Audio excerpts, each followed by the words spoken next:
El sol abrasador de Sevilla se reflejaba en los adoquines calientes mientras caminaba de regreso a casa. Llevaba un vestido ligero de lino blanco, el cual se ceñía sutilmente a mi figura con cada brisa cálida que soplaba entre las callejuelas estrechas. Mis sandalias resonaban suavemente contra el suelo de piedra, acompasadas con el ritmo acelerado de mi corazón. Había algo en el aire, una sensación eléctrica que no podía ignorar. Mi nombre es Lucía y acabo de cumplir 22 años. Vivo con mi padrastro, Javier, en un piso antiguo del barrio Santa Cruz.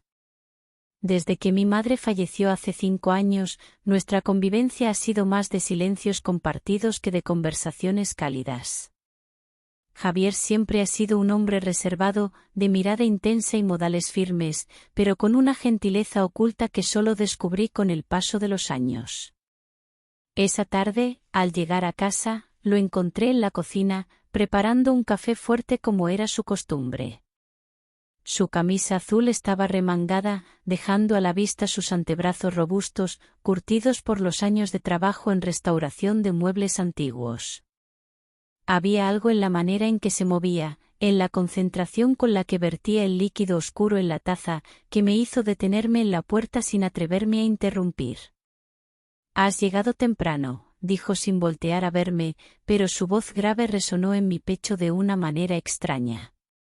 «El jefe cerró antes», respondí, deslizándome hasta la encimera para sentarme sobre ella. Desde allí, mis piernas colgaban y rozaban levemente el tejido de su pantalón cuando pasó cerca de mí. El contacto fue breve, casi accidental, pero bastó para que mi piel se erizara. Javier se tensó por un instante antes de alejarse con la taza en la mano, tomando un sorbo como si quisiera concentrarse en otra cosa. Yo, en cambio, lo observaba con detenimiento. Nunca me había permitido notar ciertos detalles, la manera en que su mandíbula se marcaba al apretar los labios, la línea de su cuello al inclinar la cabeza para beber, y me di cuenta de que algo había cambiado entre nosotros. La tensión era un hilo invisible, pero palpable. Quizá fue mi vestido, demasiado ligero para la temperatura, o el roce involuntario que no debió haber pasado desapercibido para ninguno de los dos. Pero en ese instante, sentí que habíamos cruzado una frontera que, hasta ahora, había permanecido intacta. Esa noche, en mi habitación, me encontré inquieta. La ventana abierta dejaba entrar la brisa nocturna, pero no lograba calmar el calor que me invadía. Me giré en la cama una y otra vez, recordando la escena en la cocina, la manera en que Javier había evitado mirarme demasiado tiempo. Y, sin quererlo, un pensamiento prohibido cruzó mi mente, ¿y si no hubiera desviado la mirada? Las campanas de la catedral resonaban en la lejanía mientras yo revolvía mi café en la mesa del comedor. Era temprano, pero el calor del sur de España ya se hacía notar. Javier se había despertado antes que yo, como siempre, y ahora se encontraba en el salón, hojeando el periódico con una concentración casi fingida. Sabía que evitaba mirarme demasiado, como si temiera que sus ojos revelaran lo que ambos ya intuíamos. Decidí poner a prueba aquel límite invisible. Me levanté con calma y, con paso despreocupado, me acerqué al aparador para coger un vaso. Llevaba una bata fina de algodón, apenas ajustada con un lazo en la cintura. La tela se deslizaba sobre mi piel con cada movimiento, y sentí el peso de su mirada sobre mi espalda cuando me incliné ligeramente para alcanzar algo en la alacena. «Hoy trabajaré hasta tarde», dijo de repente, su voz algo más grave de lo habitual. Me giré despacio, apoyándome en el mueble con el vaso en la mano. Sus ojos oscuros recorrieron mi figura por una fracción de segundo antes de volver al periódico. «Entonces, cenaré sola», respondí, con una sonrisa apenas perceptible. No respondió de inmediato, pero el modo en que sus dedos apretaron el borde de las páginas del periódico me indicó que había notado mi juego. Aquella noche, la casa estaba en completo silencio. Javier aún no regresaba, y yo aprovechaba el momento para darme un baño largo. El agua caliente recorría mi piel, relajando mis músculos, pero mi mente no encontraba descanso. Los recuerdos de la mañana, de su mirada contenida, de la tensión apenas reprimida entre nosotros, me mantenían en un estado de inquietud. De pronto, el sonido de la puerta principal abriéndose me hizo contener el aliento. Javier había vuelto. Me apresuré a salir de la bañera y envolví mi cuerpo en una toalla antes de asomarme por la puerta del baño. Lo encontré en el pasillo, con el rostro cansado y la camisa desabrochada en el cuello, como si necesitara aire. Me vio y se detuvo en seco. El silencio entre nosotros se volvió espeso, denso, lleno de significados que ninguno se atrevía a pronunciar. No te esperaba tan tarde, dije, mi voz apenas un susurro. Hubo mucho trabajo, respondió él, sin apartar la vista de la gota de agua que descendía lentamente por mi clavícula. No me moví. No quería moverme. Quería ver hasta dónde podía llegar aquel juego peligroso en el que ambos habíamos caído. El aire nocturno de Sevilla entraba por la ventana abierta de mi habitación, trayendo consigo el aroma de los naranjos en flor. Me recosté sobre la cama con la vista perdida en el techo, mientras la brisa acariciaba mi piel desnuda bajo la sábana. La escena en el pasillo entre Javier y yo aún ardía en mi memoria. Algo había cambiado. No solo en él, sino en mí. El día siguiente transcurrió en una extraña calma. Nos evitamos durante la mañana, como si temiésemos que con una sola palabra el frágil equilibrio en el que nos sosteníamos se rompería.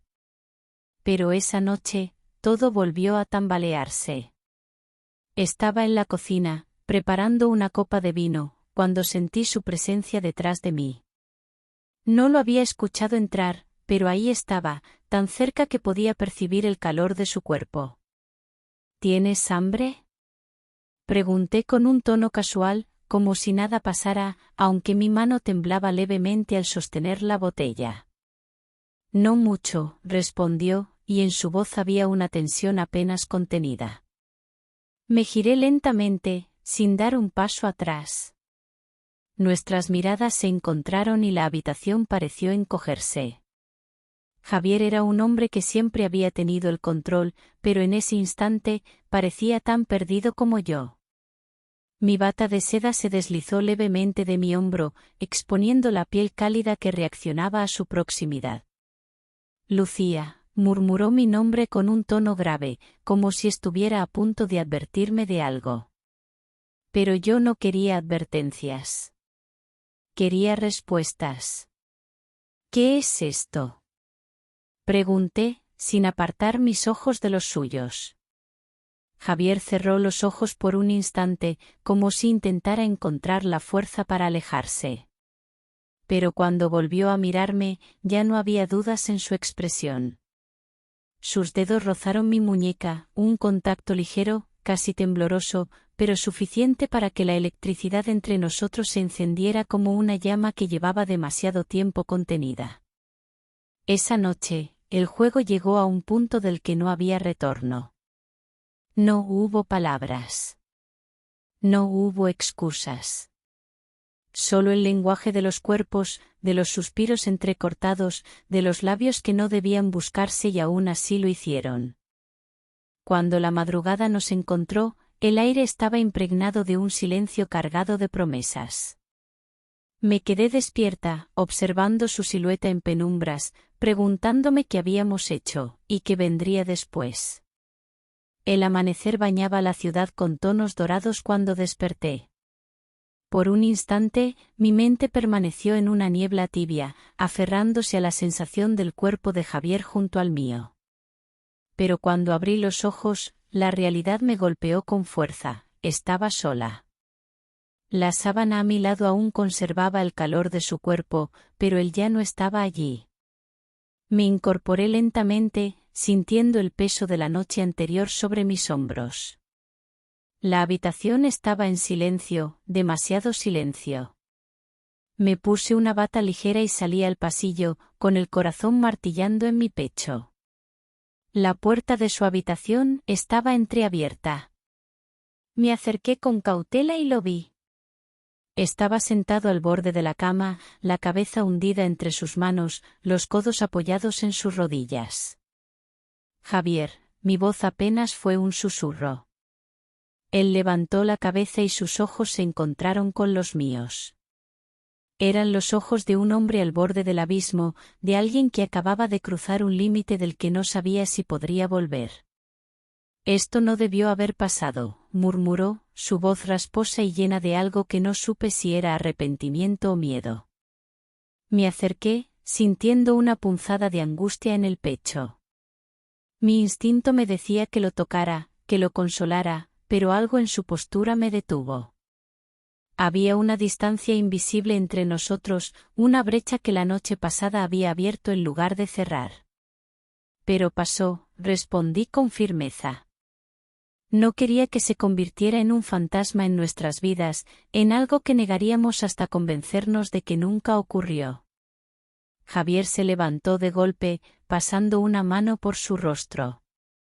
Su camisa aún estaba desabotonada, su cabello desordenado.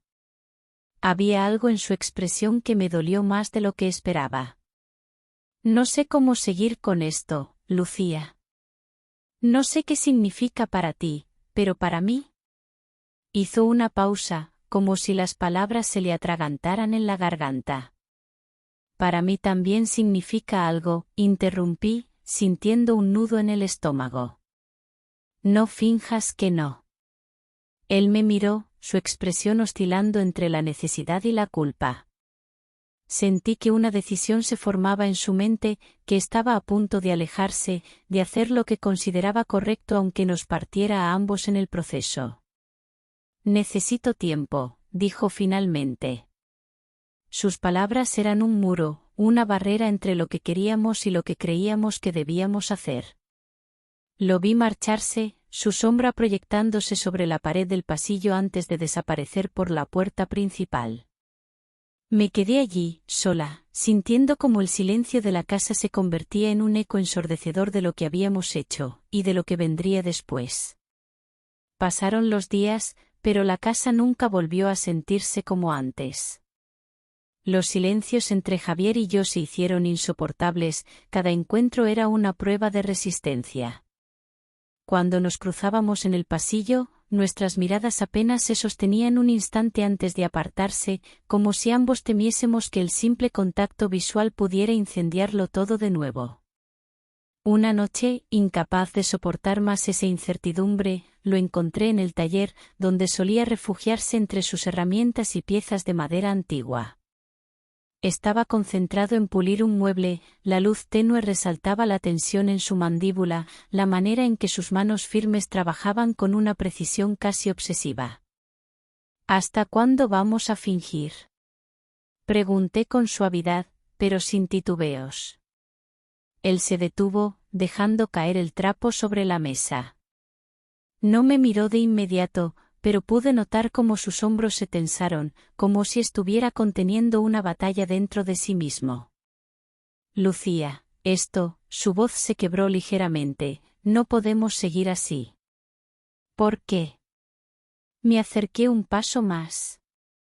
Porque si no paramos ahora, no habrá vuelta atrás, susurró, finalmente levantando la mirada. Sus ojos oscuros reflejaban un torbellino de emociones, todas ellas atrapadas en la cárcel de la razón. Mi pecho se apretó. Lo supe en ese instante. No importaba cuánto intentáramos luchar contra esto, no importaban las reglas o los límites que el mundo imponía. Lo que había entre nosotros era real. Y lo real no se entierra tan fácilmente. Ya no hay vuelta atrás, Javier, dije en un hilo de voz. Nunca la hubo. Un instante de absoluto silencio. Luego, sin previo aviso, me tomó del brazo y me atrajo hacia él. Sus labios rozaron los míos con una desesperación contenida, con la urgencia de alguien que había pasado demasiado tiempo reprimiéndose. Mis dedos se aferraron a su camisa, sintiendo su respiración acelerada contra mi piel. Pero entonces, un ruido afuera nos hizo separarnos de golpe. Las luces de un coche iluminaban la ventana. Mi corazón dio un vuelco. Javier dio un paso atrás, su rostro sombrío. Alguien nos está observando, susurró. El aire se volvió helado en un instante. Miré hacia la puerta entreabierta del taller, mi mente trabajando a toda velocidad. ¿Quién? ¿Desde cuándo? El peso del destino cayó sobre nosotros como una losa. La tensión prohibida que habíamos cultivado con tanto cuidado podía derrumbarse en un solo segundo. Y entonces supe, esta historia no había terminado. Apenas estaba comenzando.